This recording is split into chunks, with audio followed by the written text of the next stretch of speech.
Tātad šīs reizes mērķis ir parādīt to, kādā veidā mēs varam nepieciešams gadījumā saglabāt visus studentu iesniegtos darbus Moodlā.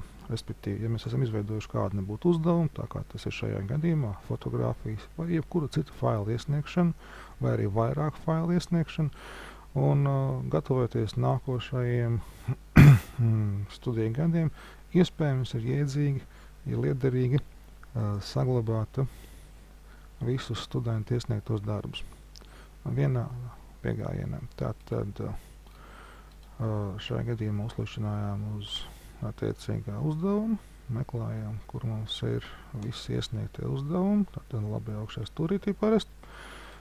Šeit mēs redzam visu studentu iesniegtos darbus, novērtējumus un tam līdzīgi.